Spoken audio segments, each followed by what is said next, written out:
Este episodio de Regular es presentado gracias al apoyo de Enterprise Source Capital de México, expertos en tecnologías de la información. Poner aquí a Antonio y a Atanasio.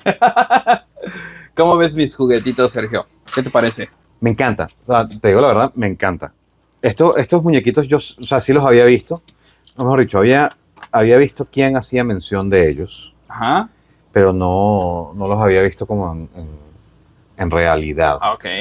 Y estos me parecen muy lindos, o sea, estos son como...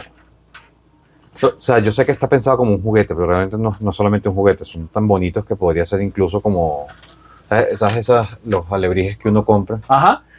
Entonces, Igual así. Estas cosas, Sergio, fueron pensadas uh-huh. como... ¿te acuerdas que hubo un tiempo que eran súper famosos estas cosas que daban vueltas? Los fidget spinners. Sí. Bueno, pues estos son igual fidgets. Son fidget toys. Por eso es que el trilobite tiene así como esa sensación que se mueve súper extraño. Uh-huh. Y lo cool es que está todo impreso de una sola vez. O sea, estas cosas salen así, literal de la impresora. Entonces son formas Tú lo que haces después, que no se podrían armar de otra forma. y después lo que sucede es que esto se rompen los filamentos pequeños que están uniendo las piezas. No, solamente lo despegas de la cama y ya está. Ajá. Wow. No hay ni que zafarle los filamentos. Ahora, si haces uno de estos, Sí, no, ahí claro, sí, lo tienes que romper. Pero también hay versiones, como tú te lo estás imprimiendo para ti, pues bajas la versión que no tiene los sujetadores. Pero pues, está bien padre cómo ya se pueden hacer sus propios juguetes. Y la gente cree que las impresoras 3D solo sirven para hacer juguetes, pero no. Hay partes hay adornos uh-huh. Que pueden ser útiles, estas cosas. Esto está hecho a base de madera. ¿Cómo que base de madera? Ajá, el filamento es de madera combinado con plástico, entonces le puedes dar el mismo tratamiento que a la madera. Lo puedes teñir, lo puedes calentar más para que salga más oscuro porque la madera se quema y sale más oscura y se ve más bonita. Y también hay cosas prácticas como esto, o sea, honestamente, pensemos, yo tengo que 41 años ya. O sea, yo de ponerme a jugar, yo lamentablemente ya no tenemos tiempo. No tengo tiempo, pero sí tengo tiempo para, por ejemplo, evitar que se me pongan húmedos mis galletas. Okay. Para cuidar la casa. Mis galletas de arroz para que no esté tan gordito. Entonces, pero sí, esto está, o sea, yo creo que al final de cuentas, yo sí siento que es una mala percepción que son para hacer juguetes. Realmente no, incluso esto no es un juguete. O sea, el juguete lamentablemente se piensa como si fuera algo de niño y realmente no es de niño. O sea, yo tengo mis juguetes también y mis juguetes son cosas que me dan a mí placer. Uh-huh. Y claro, el placer puede ser un placer completamente visual. O sea, yo tener un Imperial Destroyer y ponerlo ahí me encanta y es algo que a mí me da placer y soy feliz viéndolo. Y de repente a mi hija, bueno, mi hija está muy pequeña, pero esta cosa a mi hija le encantaría porque es algo con lo que puede jugar y para ella también sería un juguete. O sea, es como bien interesante el tema y me encanta. O sea, estoy flipando. Y no hablando de eso del placer que dices, uh-huh. Ahora hay personas que en su mente tienen sus juguetes y el placer de poder diseñárselos y tenerlos ya físicamente, porque eso yo apenas aprendí, Sergio, a diseñar en 3D con un programa que se llama Tinkercad, okay. Que se utiliza para niños. Entonces tú metes cubos y esos cubos los puedes hacer huecos. Entonces a partir de ahí puedes hacer la forma que tú quieras. Claro. Y también después hay cilindros y lo que sea. Entonces yo con ese programa aprendí a diseñar en 3D y entonces yo ya me empecé a hacer mis propias partes funcionales. Me hice el carro, el de Fórmula 1, uh-huh. Me ayudaron también a cortarlo, o hice unas lámparas para el fraccionamiento, uh-huh. De policarbonato. Entonces el policarbonato, porque todo esto está hecho en PLA, el PLA es un plástico uh-huh. Que está hecho a base de maíz, es biodegradable, pero el policarbonato pues resiste el medio ambiente, entonces hice unas lámparas en forma de tubo, uh-huh. Y eso es lo padre de la impresión 3D. Porque si solamente necesitas 100 piezas, no necesitas mandar a hacer la máquina o el troquel que te haga por lo menos 1,000,000 para que te sea rentable. Ajá, la impresión 3D te deja hacer piezas sin tener ese problema de tener que pedirle al fabricante o tener que pedir que te hagan un troquel o una pieza para hacer esa pieza que necesitas. En parte por eso también es que, o sea, uno lo ve mucho en internet y uno... Bueno, yo tal vez ya no estoy tan metido en temas de programas sociales, pero las impresoras 3D realmente pueden terminar resolviendo problemas sociales. De hecho, lo hicieron en la pandemia. Claro. En la pandemia se utilizaron mucho para lo de las... Las ¿cómo se llama? viseritas. Los shields. Pero imagínate, o sea, pensemos, nosotros vivimos aquí en el norte de Mérida. Ajá. En el norte de Mérida hay comunidades. Una comunidad, de repente, que sea una comunidad como menos cercana a la ciudad principal, a Mérida, o algo más allá de Concal, en Maní, o en algo ya lejos que de repente tienen un problema, pensamos en las lámparas, en el alumbramiento público. Uh-huh. Ahí está la lámpara toda fea, torcida, destruida, quemada. O sea, si se pudiese, o sea, pudiésemos llegar incluso a pensar que una impresora 3D podría ayudarles a resolver problemas Uh-huh. en esas gobernaturas o alcaldías. Sí. Claro, obviamente, o sea, realmente no debería ser un problema del ciudadano, o sea, debería ser un problema de la ciudad completa, pero no tenemos por qué vivir tan mal, ¿no? Uh-huh, uh-huh, uh-huh. Exacto. Y, yo creo que se pueden imprimir muchas cosas útiles, o sea, hay cosas bien funcionales, hay bombas, relojes, herramientas. O sea, parece una mentira que el plástico se utilice como herramienta, Uh-huh. pero sí hay herramientas, y hay herramientas tan sencillas como para la cocina, ¿no? Cuando no puedes abrir una lata, cuando no puedes abrir un refresco, entonces para tener mejor agarre, todo eso. Y le puedes imprimir cosas a tu coche, a tus videojuegos, protectores. Aquí en el estudio y en la casa hay muchas cosas impresas en 3D. Y a mí lo que me gusta es, por ejemplo, este letrero, igual está impreso en 3D. Entonces hay negocios que ya se dedican a eso o a hacer llaveros. Ajá. Pero lo padre es, creo yo, que ya son tan baratas Uh-huh. que cualquiera puede tener una en su casa con 2-3 mil pesos y hacer cualquier cosa de estas. O se te rompió, no Ya, sé si nunca se te ha roto la pensemos en mi basecita. casa, pensemos Ajá. en mi casa. ¿Qué has roto, Sergio? Todas las cosas que rompo. Yo debería hacer un canal nada más de Sergio intenta arreglarlo. Ajá. No que lo arregla, sino que lo intenta y falla miserablemente. Rompí ayer una pieza del...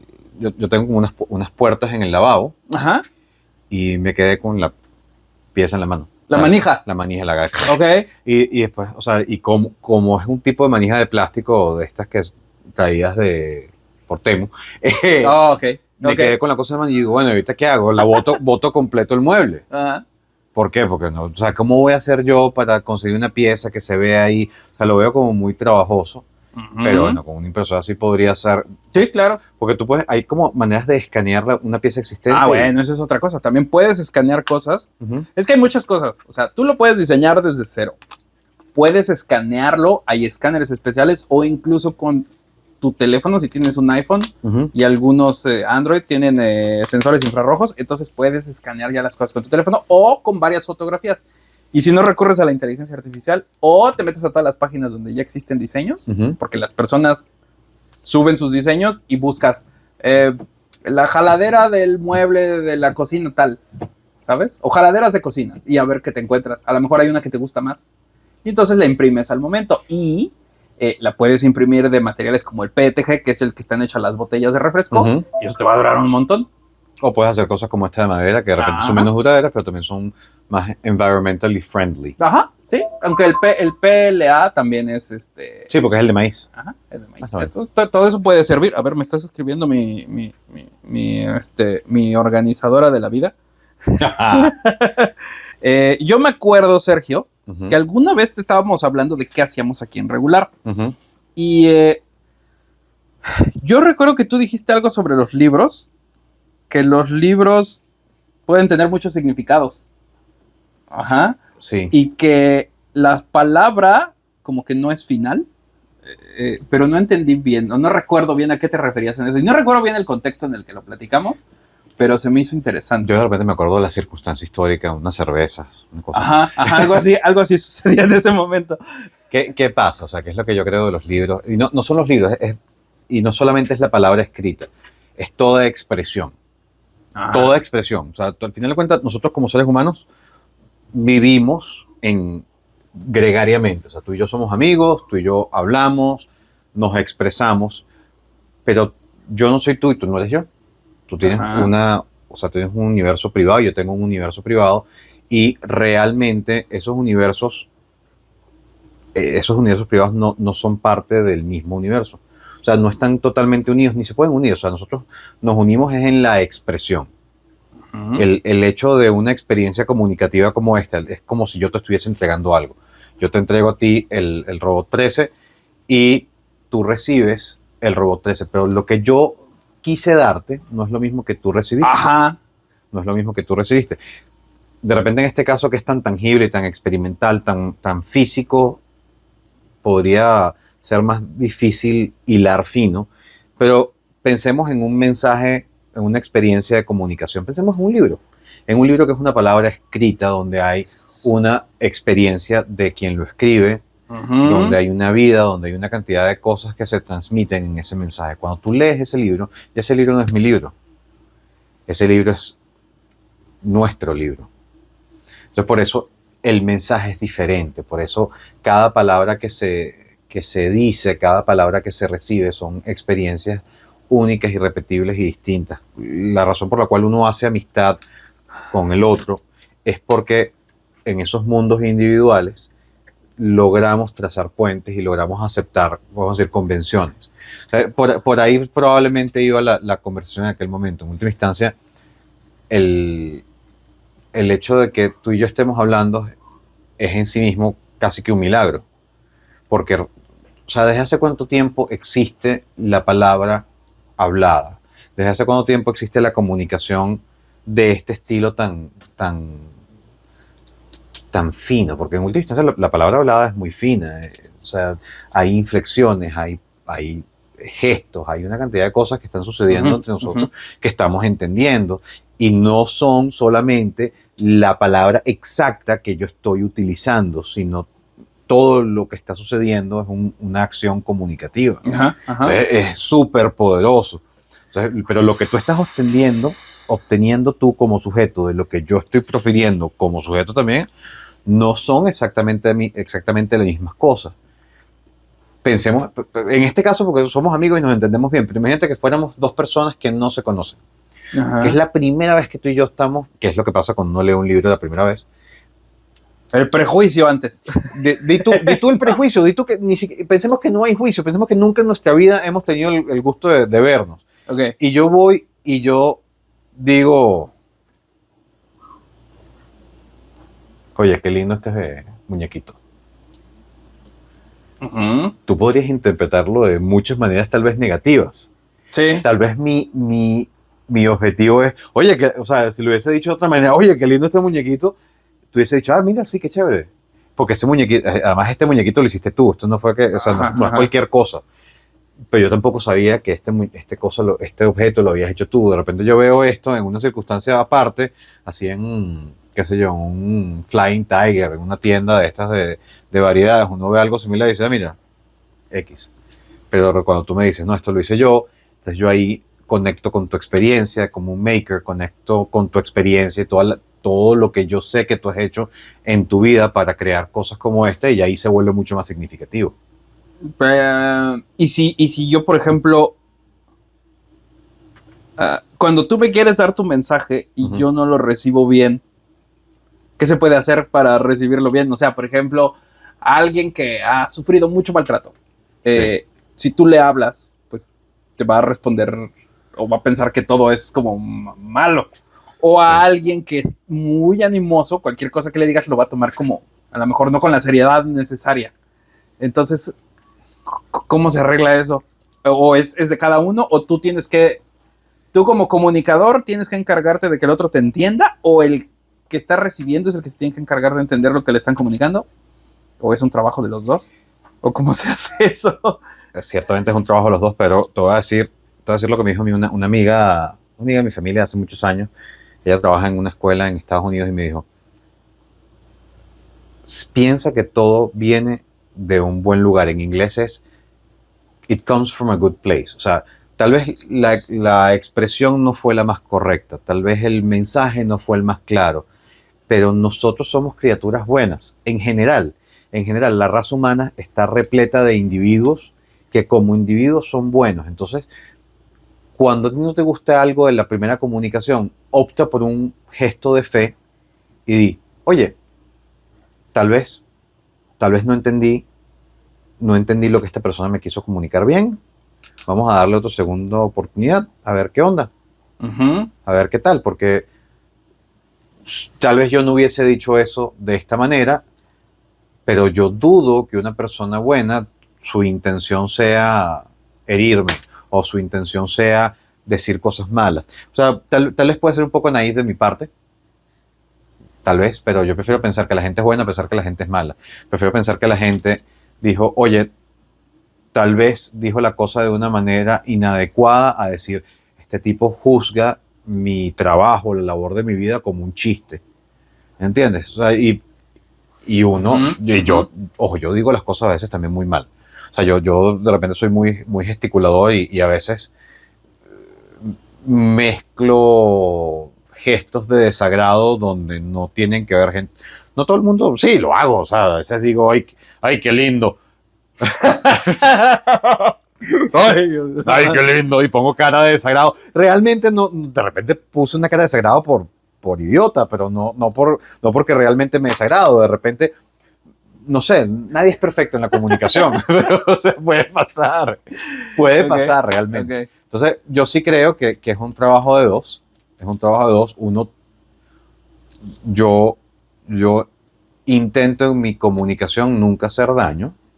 Intento que mi comunicación sea cuidada y cuidadosa con el otro, porque siento que la gente cuando habla conmigo también es cuidadosa. De veces que a veces uno está muy estresado y está corriendo y a veces no es, a veces uno se equivoca y a veces dice las cosas que no Y entonces saber hacer esto, tú por ejemplo, yo sé que haces muchas ventas, ¿ayuda en las ventas o qué es lo que hace que alguien pueda, o sea, estoy a lo mejor metiendo ya otro tema, pero ¿qué es lo que hace un buen vendedor? Un buen vendedor. Yo, por ejemplo, como ingeniero, ese es mi pretexto. Yo soy ingeniero, soy muy cuadrado y no sé vender. Pero la verdad es que yo siento que no sé vender, porque a lo largo de la vida, cuando me ha tocado ser vendedor, como que no sirvo para vender. ¿Tú qué crees que sea? ¿Tú has sido comprador de algo alguna vez? Sí. ¿Por qué compraste? Porque me gustó. Ahí está. O porque lo necesitaba. Ahí está. O porque tenías miedo o sea, porque a veces uno compra por placer, una vez también compra por evitar dolor. O sea, placer o miedos tienen muy al estilo de Thomas Hobbes. Uno se acerca a las cosas que le dan placer y se aleja de las cosas que le dan dolor. Uno a veces compra para evitarse dolores o a veces uno compra para obtener cosas que le gustan. Ajá. Que le gusta o que las necesita, porque en última instancia el espectro de lo deseado puede ser, yo tal vez no deseo esto, o sea, o mejor dicho, yo necesito algo que cierre bolsita y compro el que me cause más placer. Y también o sea, si esto me pullase, yo no lo compraría porque me puso dolor. Entonces, es como una matriz de alejarse de las cosas malas y acercarse a las cosas buenas. Uno como vendedor existe, y esto, qué cómico, hoy yo estaba hablando con la niñera de mi hija, estamos hablando de cosas profundas porque ella estaba leyendo El Príncipe de Maquiavelo. Okay. Y me puse a hablar con ella y después caímos en el tema de la filosofía del siglo XVII y hablamos justamente de Thomas Hobbes y hablamos justamente de las ventas, ¿no? Porque yo también me puse a leer un libro de cómo ser mejor vendedor. Y me di cuenta que parte importante del mensaje que decía el libro es que un buen vendedor, uno, tiene suerte. O sea, tienes suerte porque tienes un producto que un cliente necesita o quiere. Entonces lo vendes. Eso es una venta fácil. En el sentido de que, bueno, conseguiste así como el meme de Mike Tyson. Here, kid. Ajá. Date un besito y ya funciona. Eso es un vendedor con suerte y la verdad que muchos vendedores realmente tienen suerte. Y a veces uno no tiene suerte como vendedor y ya. Después está el vendedor que tal vez no tiene suerte, pero tiene un método. Entonces, ¿el método cuál es? El método es ayudar al cliente a descubrir cuáles son los dolores que tiene. Y en ese proceso de descubrir los dolores, descubrir también que algunos de esos dolores, tú tienes aquella cosa que hace que se aminoren los dolores. Eso es difícil. Eso es difícil porque requiere una comunicación efectiva. Y esa comunicación efectiva es justamente un acto como el que acabamos de hablar. Ok. Para uno efectivamente develar un dolor que tú tienes como cliente, yo tengo que ser capaz de entenderte, y para entenderte tengo que ser empático, pero para ser empático tú tienes que poder comunicarte bien, y a veces tú no te comunicas bien y yo no me comunico bien y tenemos un problema de comunicación. Ese problema de comunicación nos conduce a el evento del día de hoy que creó todo esto. Tuve una llamada muy desafortunada con un prospecto. Yo entendí que el prospecto necesitaba algo en un lapso de tiempo. Ujú. Mi equipo entendió algo muy similar a lo mío y estábamos como en sintonía, mi equipo y yo, para entregarle al cliente lo que nosotros comprendimos. Sin embargo, recibo una llamada del cliente donde me dijo: híjole, ¿qué crees? Ya no voy a perseguir este proyecto porque no respondiste a las necesidades que yo tenía. Yo obviamente dije, bueno, ok, qué mala onda, pero investigué un poquito más con el cliente, quise hacer un poquito de post-mortem, y él, afortunadamente, esta persona muy abierta me dijo: no, lo que pasa es que... Me encanta post-mortem. Sí, post-mortem. Claro. Hice un análisis post-mortem y el cliente, el prospecto, me dijo: no, lo que pasa es que cuando estábamos hablando, yo te puse a ti un timeline, un time frame, y no entendiste que ese era el time frame. Yo le quise decir al cliente: bueno, pero es que tú no me estabas respondiendo los correos, pero después dije, probablemente no me estaba respondiendo los correos porque estaba metido en ese time frame y yo no supe llegarle a él. No supe, o sea, realmente no supe qué más hacer para trazar. Qué difícil. Es difícil, claro que es difícil. Entonces, bueno, ya, ese cliente lo perdí y bueno, qué mala onda, lo perdí. Me hubiese encantado tenerlo porque es un cliente súper atractivo. Hay veces que no voy a tener éxito, hay veces, sin embargo, donde sí tengo mucho éxito porque logro trazar los puentes comunicativos con el cliente. Yo ya estoy trabajando con un cliente de mi muy distinguida competencia, y el cliente y yo estamos hablando constantemente, definiendo lo que este cliente realmente necesita. Entonces, ¿por qué está sucediendo eso? Este cliente tiene el tiempo para dedicarse a pensar. Tal vez el otro cliente no tenía el tiempo y yo no entendí que no tenía el tiempo. Él no me dijo claramente: necesito esto en 26 minutos o más, y no te voy a tener ninguna llamada, tienes que presentarte en mis oficinas con el documento. Yo no entendí que esa era su necesidad. Ok. Tampoco pregunté demasiado. Con este otro cliente, afortunadamente, el cliente sí me dijo: mira, yo tengo este time frame y tengo estos espacios de reunión. Entonces también hubo un poquito más de información, y tal vez por eso digo yo que con este segundo cliente nos está yendo bastante mejor, porque sí es algo que vamos a lograr vender. Pero no, eso no me hace a mí un buen vendedor. O sea, me hace un vendedor con suerte. ¿Y de buen vendedor? Estoy siguiendo a mis clientes detrás, los persigo, los hablo, los llamo, intento trazar puentes. O sea, porque, como te digo, mucha suerte de por ¿Y medio. cómo haces eso sin ser como, no sé si esté bien dicha la palabra, hostigoso o encimoso, o están acostumbrados a eso cuando les quieres vender? Porque es, por ejemplo, yo que voy a las tiendas de ropa y no me gusta que me estén persiguiendo para venderme ropa. Entonces, o persigues a los que demuestran que quieren ser perseguidos porque obviamente es un servicio diferente a comprar ropa. Hay gente que necesita, de nuevo, volvemos al tema anterior, hay gente que necesita que le vendas algo. Ajá. Hay gente que necesita comprarlo. Ajá. Hay gente que no sabe que lo necesita. Y hay gente que definitivamente no lo quiere. Entonces uno tiene que tener un ojo de saber. Pero ¿cómo que no lo quiere? Entonces, ¿por qué andan buscando? ¿O solo andan como... Window shopping. Ajá, exacto. Window solo andan shopping. de window shopping. Mi esposa está, qué sé yo, comprando algo y yo no tengo nada que hacer, entonces me meto en la sección de camisa para ver qué onda ¿Y hay. eso pasa en el mundo corporativo? Claro que pasa en el mundo corporativo, porque estás curioso, quieres saber qué hay, pero no quieres que te estén atosigando. Yo quería tener una conversación contigo inicial donde tú me dijeras qué es lo que tú hacías. Ya con eso estoy satisfecho. Pero no te digo que solamente con eso estoy satisfecho. Y ahí también vienen unos nuances culturales. Estamos en México, entonces en México también que la gente te diga: estoy interesado nada más en escuchar qué es lo que tú haces, y en algún momento de la vida, cuando a mí me dé la gana, me pegue la luna por el lado izquierdo, yo te voy a buscar. Eso es difícil que te lo digan. Yo vengo de un país donde la cosa es mucho más directa, donde te escriben por correo: hola, estoy interesado en conocer la solución tal. No va. Mucho gusto. Hola. No voy a comprar. Literalmente estoy interesado en conocer para qué sirve. Ok.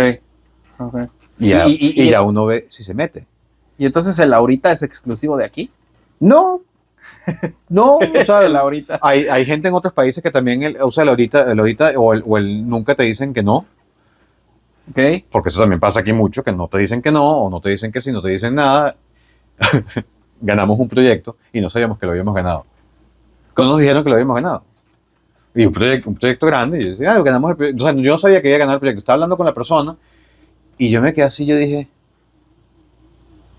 esta persona está asumiendo que voy a trabajar este proyecto, Ajá. porque estamos metiendo como mucha información aquí. Y termina la reunión y yo me quedo así, yo llamo a uno de mis compañeros que es mexicano y le digo, oye, mira, a mí me suena que ganamos esto. Y él me dice, híjole, a mí también. Le digo, pero no tenemos una respuesta oficial, formal. Yo no tengo nada, yo tampoco. Como que el cliente ya empezó como a trabajar. Sí, y yo digo, oye, ¿será que llamamos al cliente así con toda la pena del mundo y que, hola, mira, te puedo robar 5 minutos de tu tiempo? Sí, claro, ¿cómo no? ¿Qué pasó? Tenemos una duda. Ya esto parece que es como la etapa 3 del proyecto. Ah, sí, claro, sí. Pero la etapa 2 y 1, que son la parte de la formalización. Ah, no les dije. Así como la película, ¿cuál es ese? No recibiste el memo. Ajá. Yo no recibimos el memo. Ah, fue un error. O sea, ahí, pero el punto es que si yo me hubiese quedado callado y yo no hubiese presentado mi duda, este cliente tal vez no estuviésemos donde estamos ahorita en ese proyecto. Claro, eso es algo que yo aprendí con Juan, que él me decía que no importa qué reunión vayas, pero siempre tienes que salir con todas las dudas que te llevan Claro. resueltas. Y si te diste tienes una duda posterior, ve y resuélvela, no te quedes con la duda. Porque Wow. lo que pasa es que, de nuevo, en las ventas en otros países, como el país donde yo vengo, te lo dicen muy claramente, muy claramente. No estoy interesado. Gracias. Y a veces ni siquiera te dicen las gracias, pero... Oye, y yo siempre he tenido en la mente no sé si es un estudio que se hizo de marketing, que a lo mejor, no sé si es marketing o ventas, que dice que de 100 clientes que contactas, 20 te responden, 10 te siguen respondiendo y al final solamente te compran de 2 a 5. ¿Sí, has escuchado eso? Solamente si no es súper simpático. Sí, no es súper simpático. Si no es súper simpático. No, bueno, sí, hay números y hay estadísticas, pero también hay maneras de desafiar las estadísticas, ¿no? Por ejemplo, un producto, supongamos que tengamos, y lo tenemos, un producto caliente, un producto necesario, un producto que la gente activamente esté comprando, esos números no van a ser así. Ok. Porque, o sea, vamos a ver, imagínate que yo pensemos en un rubro que ni tú ni yo estamos trabajando activamente. Pensemos en restaurantes, en la industria de restaurantes.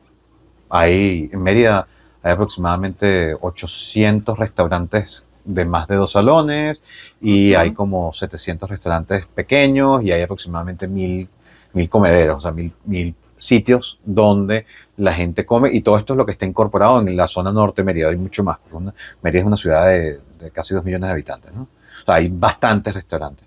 En esos restaurantes, muchos de ellos necesitan sistemas de reserva. Ajá. Para uno reservar, mira, voy a ir a tal sitio, voy a tu restaurante a comer. Pero muchos no lo tienen. Muchísimos no lo tienen. Entonces, bueno, mira, aquí está. Yo tengo un software de reservación de restaurantes en Google My Business. Entonces, simplemente desde Google My Business, ay, mira, te meto en Google Maps, quiero ir a comer tacos, chorrocientos, quiero ir a comer tacos en ese. Ah, mira, aceptan reservaciones, le doy al botón y ya. Sí. Eso es un producto que es muy necesario y no hay casi en el mercado a precios asequibles. Hay unos que son súper costosos, pero no hay nada, o creo que no hay nada a precios asequibles. Entonces, imagínate que nosotros saquemos uno al mercado que sea a precios bajitos.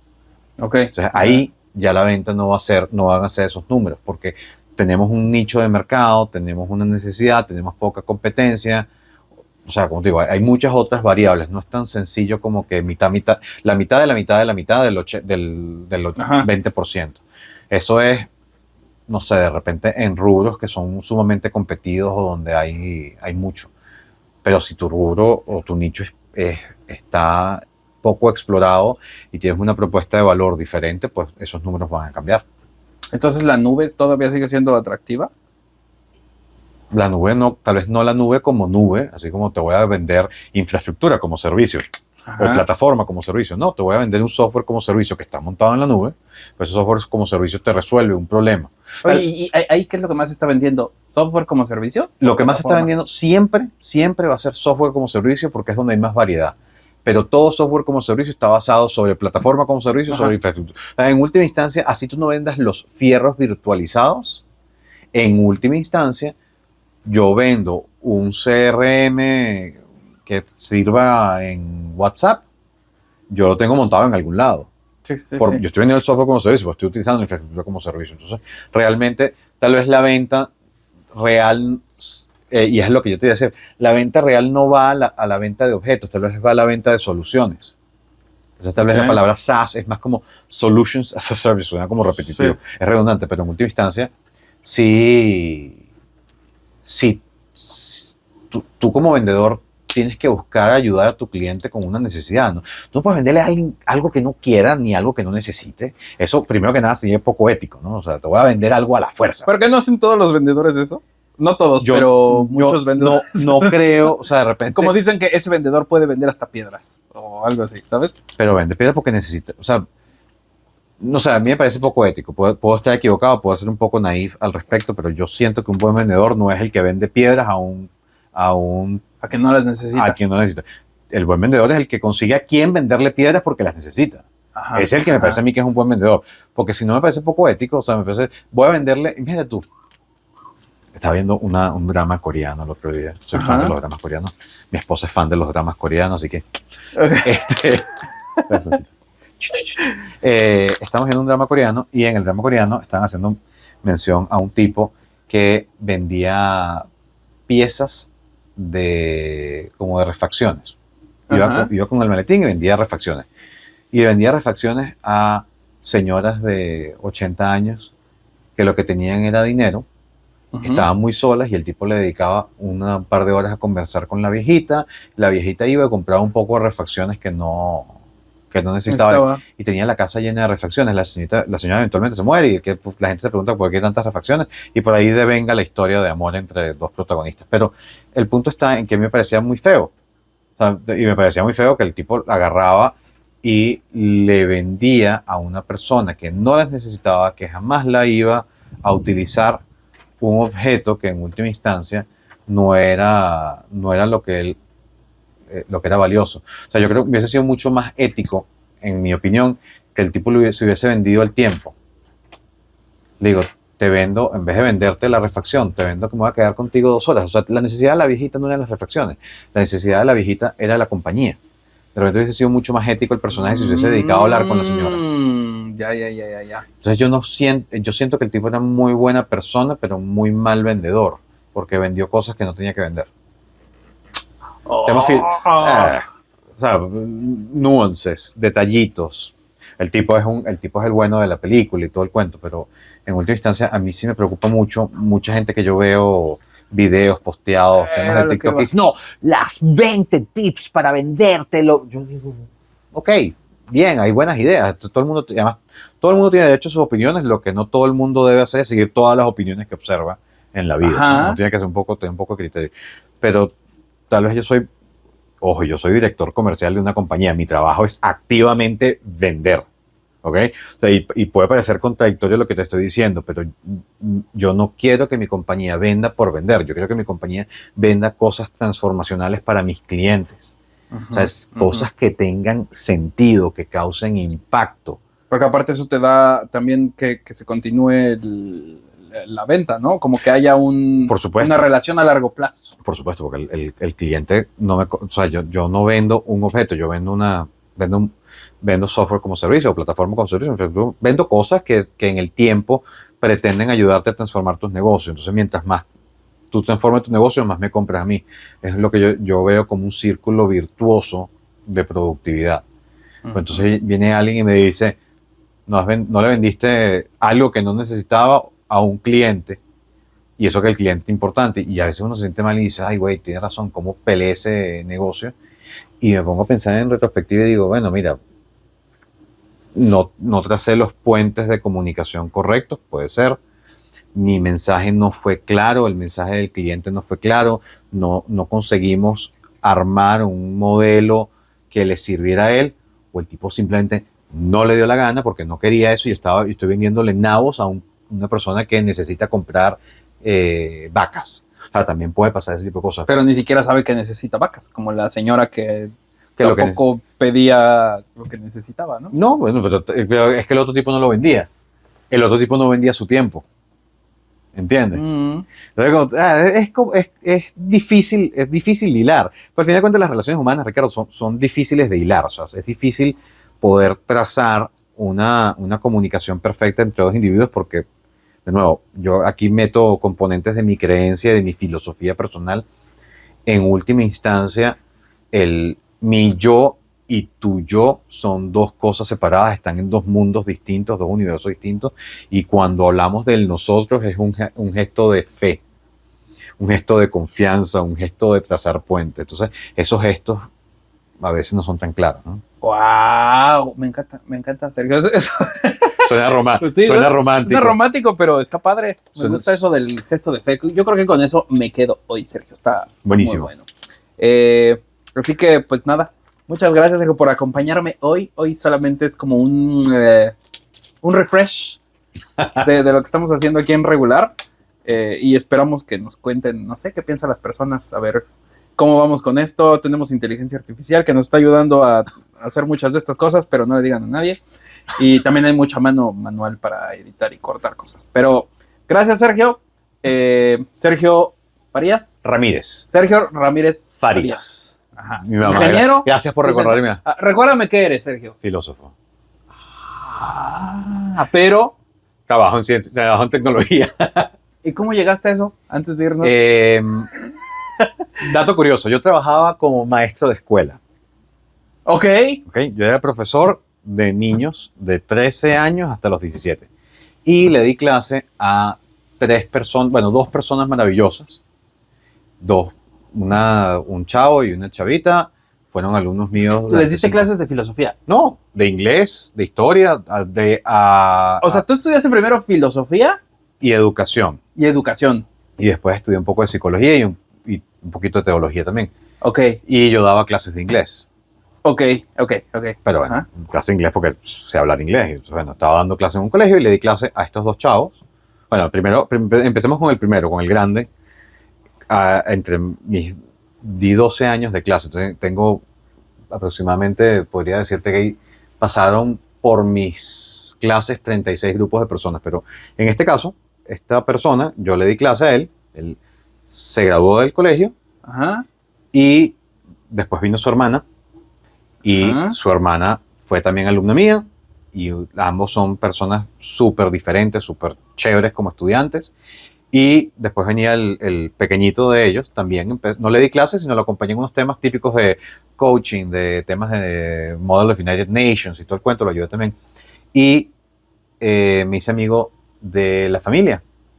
En una oportunidad tuvimos un tema, yo me llevé al grande, se fue de viaje conmigo una semana a China, 2 semanas a China, me lo llevé también a Estados Unidos y bueno, uno en esas cosas uno conoce a la familia, me hice amigo de la familia y en el 2014 me invitó la gente de Google for Education a un evento aquí en México y llamé a esta familia y le dije, oye, mira, me puedo quedar en tu casa porque soy pobre y vivo lejos. Y me dijeron, claro, quédate aquí en la casa y nos hicimos mucho más amigos. A los 2 años, yo tuve una situación muy difícil en Venezuela y llamé a esta persona y esta persona me dijo, bueno, mira, no tienes el perfil que yo usualmente busco en mi compañía, pero ven, y tú lo conoces porque es Juan. Ajá. Entonces yo le di clase a los hijos de Juan y por ahí empecé a trabajar en el mundo de la tecnología, primero como gerente de cuenta, después como especialista en gestión de cambio, después como vendedor, después como director comercial de la compañía. Pero nunca antes habías hecho eso. Había vendido perro calientes en un carrito de perro calientes, hot dogs. También tuviste un... Yo se llamaba El Gran Bambino, vendía... ¿Y eso crees que te enseñó a vender ahora? O sea, obviamente yo sé que todo es aprendizaje en la vida, pero... Sí, yo supongo, o sea, al final de cuentas, yo vendía perros calientes, pero yo no le metía el hot dog a la gente así como ven y come, porque no, o sea, tú tienes hambre, Ajá. yo tengo un producto de comida, tengo un lugar que es agradable, entonces ven y cómprame, pero en última instancia, te voy a decir qué pasaba en el Gran Bambino. En el Gran Bambino yo estaba atendiendo y venía la gente y yo hablaba. ¿Por qué hablaba con la gente? Porque yo no me sé quedar callado, empezando por ahí. Tengo una personalidad a veces un poco extrovertida Ujú. y me gusta hablar con la gente y de verdad me interesa. O sea, me interesa porque la gente es distinta, porque uno puede aprender muchas cosas de la gente y como te dije al inicio, hace rato, de una de nuestras conversaciones, que yo creo que la gente es buena. Ajá. Entonces, como yo creo que la gente es buena, me interesa saber qué tienes tú ahí, porque me da curiosidad, me produce placer conocer a la gente, porque jamás voy a poder ser tú. Entonces me produce placer entender qué piensas, qué sientes, qué dices, que todo es como leer un libro, güey, es placenterísimo poder hablar con la gente. Entonces, bueno, yo creo que por ahí va el tema de la venta. Yo me dedicaba a eso, yo me vengo a México, yo quiero mucho a mis estudiantes, a mis ex alumnos, los amo a todos. Entonces, al final de cuentas, a mí me ha interesado siempre el trato con la otra persona y en las ventas está eso, o sea, uno habla con la persona y si descubres cómo ayudar a esa persona es maravilloso. Es maravilloso sentirte que está haciendo, dándole algo de valor al otro, güey, es lo máximo. O sea, bueno, por eso es lo que caí ahí. ¿Y por qué se llama el Gran Bambino? ¿Por qué se llamaba el Gran Bambino? El Gran Bambino es un personaje ¿Dónde quedaba el Gran Bambino? El Gran Bambino quedaba en el centro de bateo triple play. El centro de bateo triple play es un batting cages, o sea, es unas máquinas, era un lugarcito donde hay unas máquinas de béisbol, de esas que te lanzan la bola y tú la bateas. Sí, sí, sí. Era de béisbol y el Gran Bambino es el Gran Babe Ruth. Ok, sí, Entonces sí, yo sí. monté un carrito perro caliente que tenía abajo como la cocina y arriba tenía una gorra de los Yankees, pero de la época de Babe Ruth, por eso se llamaba el Gran Bambino. Oh, Sí. ¿entonces te gusta el béisbol? Me gustaba mucho más antes de empezar a trabajar en el centro de bateo. Porque O sea, trabajaste también en el centro de bateo, Sergio. Sí. ¿Qué no has hecho? arreglaba máquinas, yo me ponía con las máquinas a arreglarlas. Lo que pasa es que como tenía que saber tanto de béisbol, porque la gente esperaba hablar de béisbol y ahí viene el tema del vendedor. En el Gran Bambino. Sí, entonces y en el centro de bateo, porque yo atendía el batting cage también. Entonces yo tenía que saber ya ni me acuerdo, Dios mío, se ha pasado tanto tiempo, pero me sabía era de los pitchers, sabía el batting average, sabía cómo iban las grandes ligas, tanto las locales de Venezuela como las americanas. Entonces había muchachos que venían a practicar en las cajas de bateo y se iban a Estados Unidos a intentar correr suerte en el... ¿Y alguno le pegó? Sí. Oh. Conocí a varios. Hay uno muy famoso ahorita que fue a las Sí, batting porque cages. tienen muchos extranjeros, Sí. ¿no? En los equipos de béisbol americanos. Bueno, y esos extranjeros en ese momento eran locales para mí porque yo estaba en Venezuela. Claro. Entonces, yo recuerdo 2 de ellos, venezolanos, que llegaron a jugar muy alto en las grandes ligas y fueron reconocidos y yo recuerdo haberlos conocido ahí. Entonces, yo tenía que saber, o sea, porque ellos... ¿Dónde estábamos? Estábamos en un centro de bateo, en unas máquinas de bateos, con gente que jugaba béisbol. Sí, claro. Yo tenía que entender del mundo en el que yo estaba, porque si no, no podía trazar puentes. Ajá. O sea, pero, ¿qué pasó?